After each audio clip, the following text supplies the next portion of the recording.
Gone was the spirit of wartime unity that reached its peak on that historic afternoon in April 45 at the Elbe River in Germany. Here, two worlds actually met, but this coalition was to be torn asunder.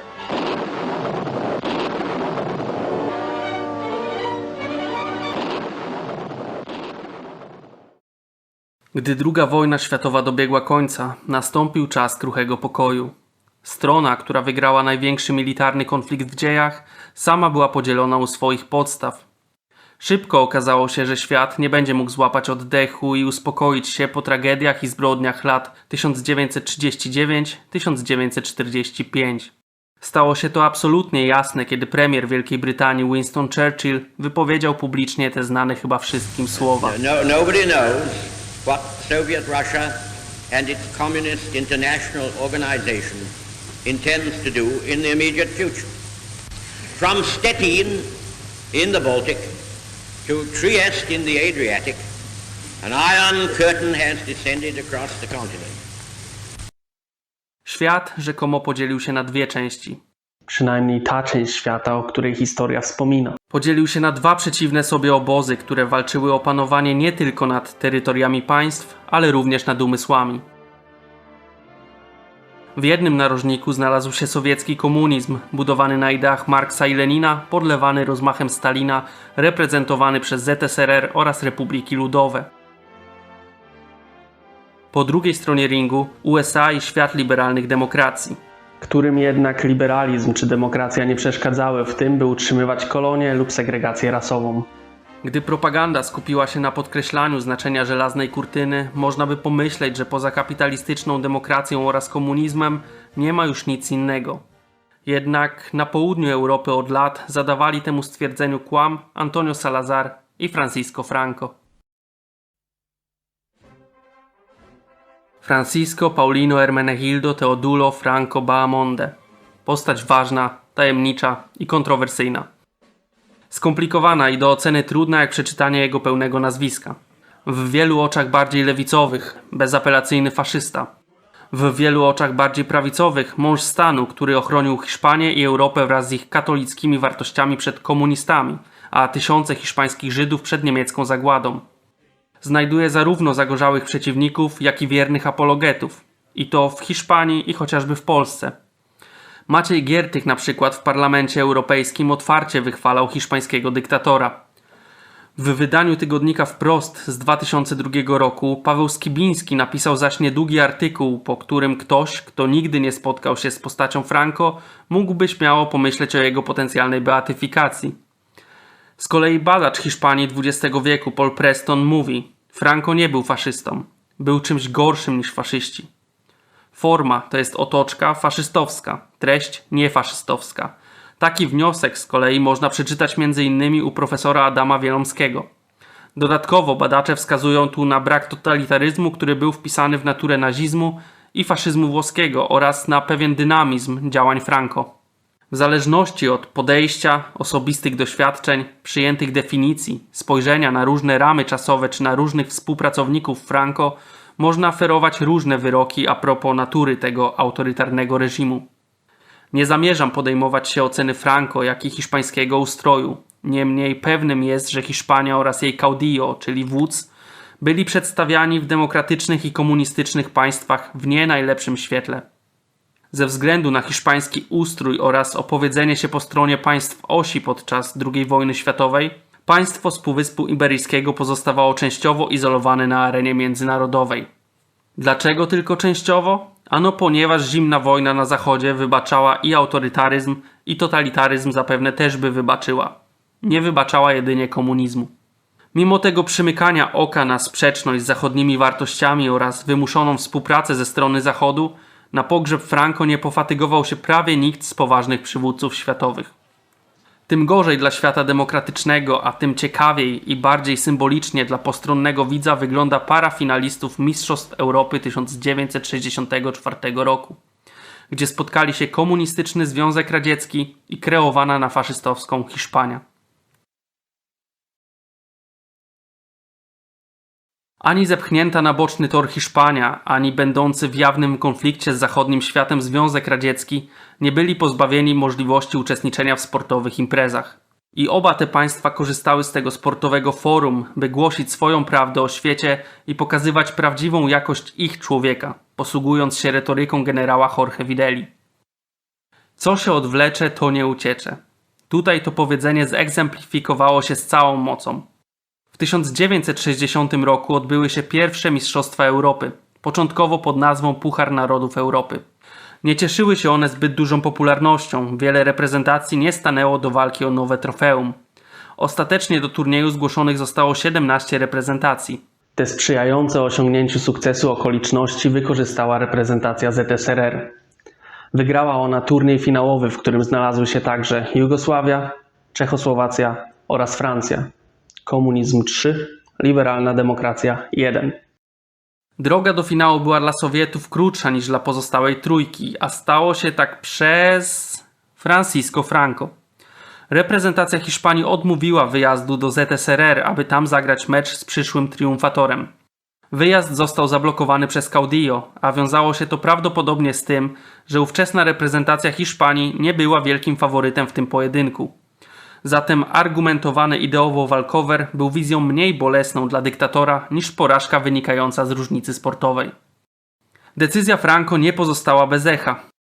Nikita Chruszczow, pierwszy sekretarz KCKPZR, skwitował to słowami: И в большом, и в малом Франко присмыкается перед своими хозяевами. Весь мир смеется сейчас над его последним спортивным трюком. Это он с позиции правого защитника американского престижа забил гол в свои ворота, запретив испанским футболистам встречу советской команды. Na łamach czasopisma Football pojawił się również list otwarty, którego nadawcą miała być radziecka drużyna, a odbiorcami hiszpańscy piłkarze. Tu również został wyprowadzony solidny cios w wizerunek Caudillo. Не только мы и наша спортивная общественность, но и самые широкие круги любителей футбола во всех странах не могут без возмущения отнестись к такому грубому вмешательству фашистского диктатора Франко, сорвавшего одно из крупнейших соревнований европейского чемпионата. Мы с большой радостью ожидали вашего приезда и готовили вам достойную встречу. Не ваша вина в том, что она не состоялась. Мы знаем, как вы искренне хотели совершить поездку в Москву и принять нас у себя на родине. Мы не сомневаемся, что вместе с нами вы сожалеете о несостоявшихся встречах, суливших всем любителям футбола интересные спортивные соревнования. Tak wyglądały przepychanki między reżimami w 1960 roku. 4 lata później jednak Franco nie mógł zakazać wjazdu reprezentacji Związku Radzieckiego do Hiszpanii, gdzie odbywał się turniej finałowy Euro 1964. Historia chciała, żeby systemowi wrogowie jednak zmierzyli się na boisku piłkarskim. Historia chciała, żeby stało się to w sposób spektakularny. Dlatego Hiszpanie mieli walczyć z Sowietami w Madrycie, dopiero w finale. Cała ta sytuacja była pełna symboliki. Walka dobra ze złem. Z perspektywy hiszpańskiej walka katolików i obrońców tradycyjnych wartości z bezdusznym komunizmem. Z perspektywy radzieckiej walka nowego, bardziej sprawiedliwego i egalitarnego porządku z faszystami. Już samo to tworzy niepowtarzalną aurę wokół tego wydarzenia. Dla Franco było to jednak coś jeszcze większego. W jego pamięci musiała żyć nadal hiszpańska wojna domowa 1936-1939. Krwawy wewnętrzny konflikt, który wyniósł Franco do roli Caudillo i który wywrócił porządek lub nieporządek polityczny Hiszpanii do góry nogami. W wojnie tej naprzeciwko Franco stanęli w dużej mierze socjaliści, komuniści i anarchiści, którzy wsparcie otrzymywali właśnie ze stalinowskiej Moskwy. Pomoc radziecka okazywała się jednak niewystarczająca, momentami wręcz komicznie nieskuteczna, a koniec końców została całkowicie wycofana. W tym przypadku wspierany przez Hitlera i Mussoliniego Franco mógł zakończyć wojnę domową zwycięstwem i wprowadzać swoje idee w życie. Wydawać by się mogło, że Sowieci na hiszpańskiej ziemi nie będą mogli czuć się zbyt komfortowo. Według relacji radzieckich piłkarzy miało być zupełnie odwrotnie. Wiktor Poniedzielnik twierdził, że 120 000 kibiców w Barcelonie nie tylko nie było wrogo nastawione do reprezentacji Związku Radzieckiego, lecz wspierali nawet zespół zbornej w potyczce półfinałowej z Danią. Po meczu z kolei tłumy hiszpańskich entuzjastów futbolu miały otaczać piłkarzy, gratulować zwycięstwa, prosić o autografy. Chłopaki, dzisiaj pokonaliście Danię, ale następnym przeciwnikiem będzie Hiszpania. Przepraszamy, ale będziemy kibicować swoim. Tak według rosyjskiego napastnika żegnali ich kibice w Barcelonie. Ten sam piłkarz podkreślił rozwój Hiszpanii pod wodzą Franco oraz możliwość bezpiecznego powrotu Hiszpanów walczących w szeregach armii radzieckiej z nazistami. Powiedział nawet, że wszędzie w Barcelonie dało się słyszeć rosyjski język. Czy tak to wyglądało w istocie i czy atmosfera w stolicy Katalonii była aż tak cukierkowa? Można mieć pewne wątpliwości, niemniej wiele ciepłych słów w kierunku Hiszpanii zostało wypowiedzianych. Zanim doszło do symbolicznego starcia, zanim w ogóle rozegrano pierwsze Mistrzostwa Europy, Franco i jego ludzie prężnie działali w sferze sportowej. Hiszpański wódz widział w tej dziedzinie życia możliwość przekazywania masom własnej prawdy i konsolidowania narodu. Już podczas trwania wojny domowej, czyli jeszcze nawet nie będąc oficjalnie u władzy, obóz frankistowski ruszył z wydawaniem sportowej prasy w postaci gazety Marca. Już na samym początku swojego istnienia magazyn opisał mecz rozegrany pomiędzy reprezentacją Hiszpanii zorganizowaną przez Franco a baskijskim klubem Real Sociedad de San Sebastián. Głównym wykonawcą woli Caudillo, jeśli chodzi o medium, jakim jest sport, był generał José Ituarte Moscardó, który przewodził Delegación Nacional de Deporte, narodowej delegacji sportu, czyli autonomicznego organu falangi zajmującego się polityką sportową. Został on także szefem Komitetu Olimpijskiego. Jemu przypisuje się przemalowanie barw reprezentacji z czerwonej na niebieską oraz wprowadzenie pewnych znanych skądinąd rytuałów przed meczem, takich jak salut rzymski czy odwracanie się twarzą w stronę słońca. Stadion miał się stać patriotycznym, narodowym kościołem, a Moscardó był prorokiem nowego kultu. Reżim Franco postanowił również pozbyć się angielskości z futbolowego języka. Oczyszczanie sportowej mowy miało miejsce przez zmiany nazw klubów, np. Athletic stał się Atletico, a Sporting Deportivo. Ponadto należało unikać w hiszpańskim dyskursie sportowym takich słów jak corner czy mecz. Podobne zabiegi stosowane były już we Włoszech Mussoliniego. Podczas wojny poprzez piłkę nożną uwidaczniał się również przekaz, do której strony konfliktu Hiszpanii jest bliżej. W czasie walk na początku lat 40. reprezentacja Hiszpanii grała mecze piłkarskie z Portugalią, Niemcami, Włochami czy Francją Vichy. Od swoich początków podczas hiszpańskiej wojny domowej do śmierci Franco w 1975 roku reżim wojskowy promował nacjonalistyczną narrację związaną z piłką nożną, która miała na celu zwiększenie identyfikacji Hiszpanów z dyktaturą. Tak sytuację opisywał zajmujący się problemem związku między sportem a tożsamością hiszpańską w czasach rządów Franco Alejandro Quiroga z Wydziału Historycznego Uniwersytetu Newcastle. Wiele źródeł podkreśla właśnie słowo tożsamość. Przedstawić zestaw cech, z którymi mogliby i chcieliby się utożsamiać zarówno mieszkańcy kraju Basków, Asturii, jak i Katalonii. To była misja dla Franco i jego współpracowników. I udało się. La Furia Roja. Brzmi znajomo? Słowa powtarzane w nieskończoność w latach 2008-2012, kiedy reprezentacja Hiszpanii dominowała piłkarski świat. Wtedy zapewne wielu niezbyt zaangażowanych kibiców skojarzyło iberyjskie państwo z furią. To skojarzenie jednak istnieje od dawna, a jego potęga jest w dużej mierze zasługą reżimu Franco. Mit hiszpańskiej furii narodził się na Igrzyskach Olimpijskich w Antwerpii w 1920 roku.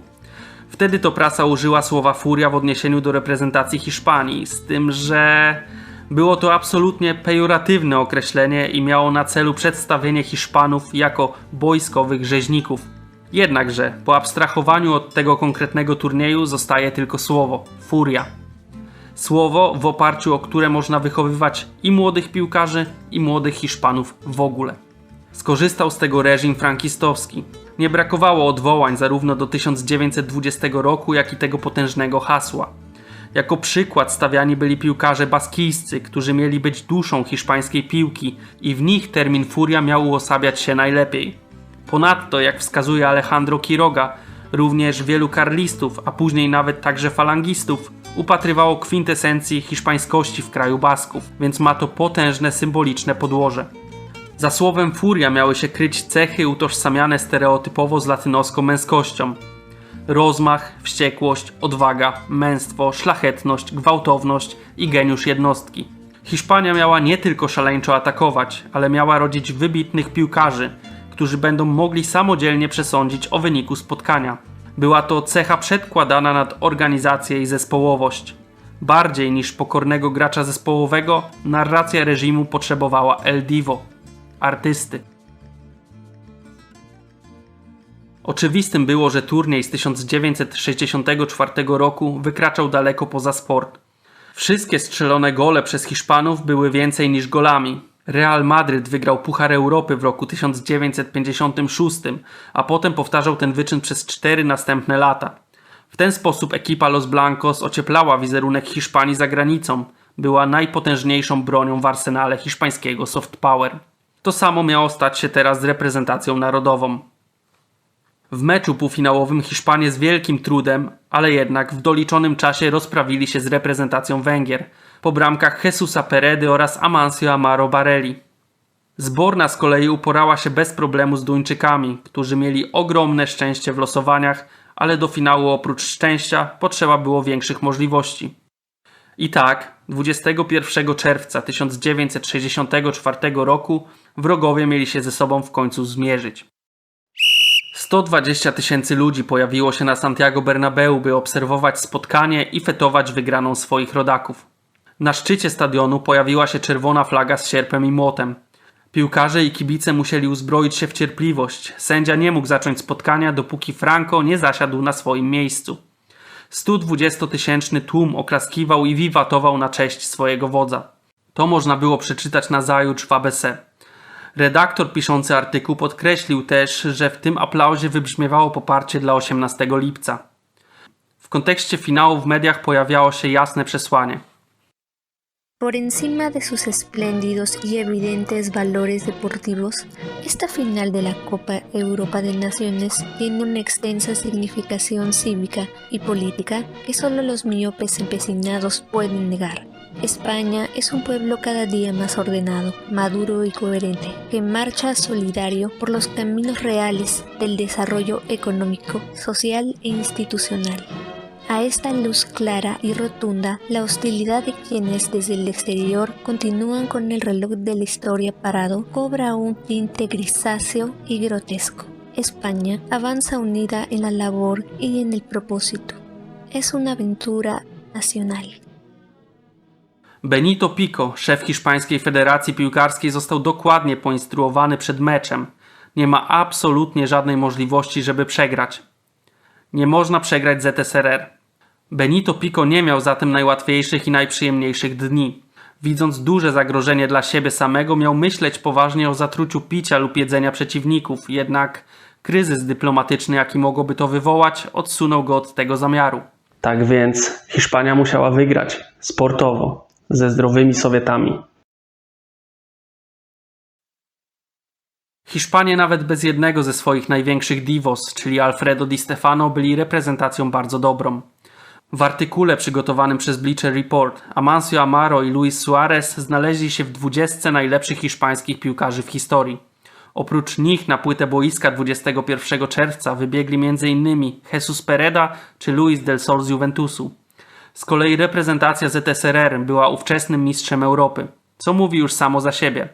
Dodatkowo w jej szeregach występowali tacy zawodnicy jak Valentin Iwanow, Albert Szestierniow, czy przede wszystkim uważany za najlepszego rosyjskiego piłkarza w historii bramkarz Lew Jaszyn. Mecz się rozpoczął. Tłumy na trybunach szybko mogły wpaść w ekstazę, gdyż już w 6 minucie Chus Pereda wyprowadził Hiszpanów na prowadzenie po błędzie Alberta Szestierniowa i bierności drugiego z obrońców.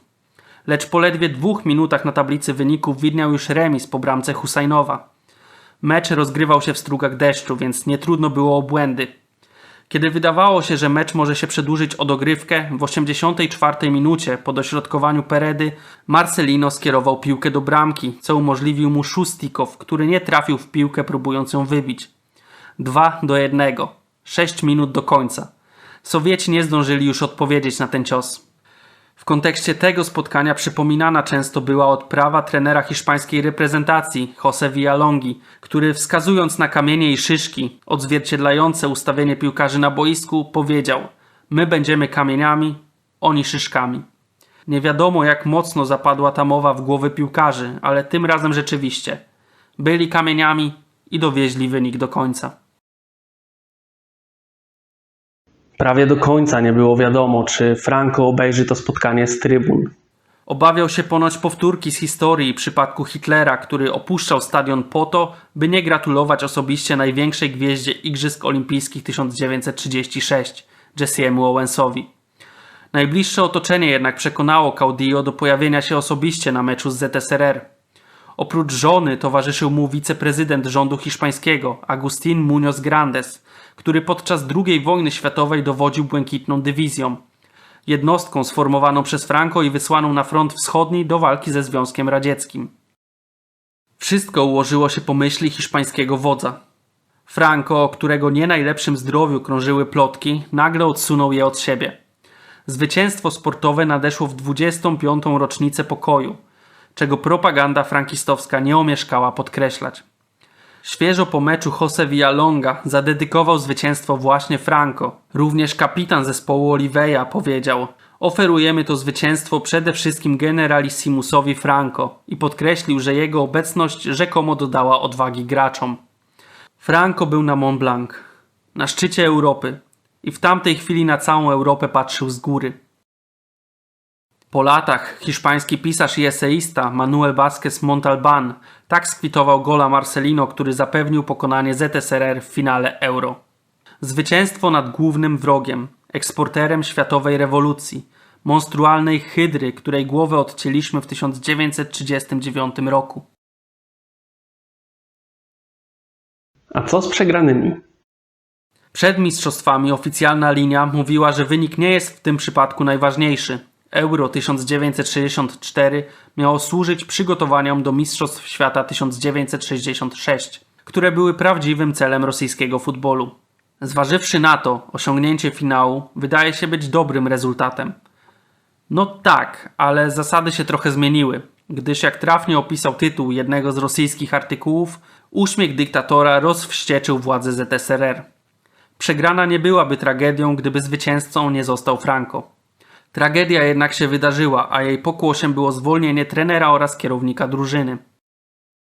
Kara jednak ominęła piłkarzy, których błędy w tym meczu były kluczowe i wyglądały dość absurdalnie.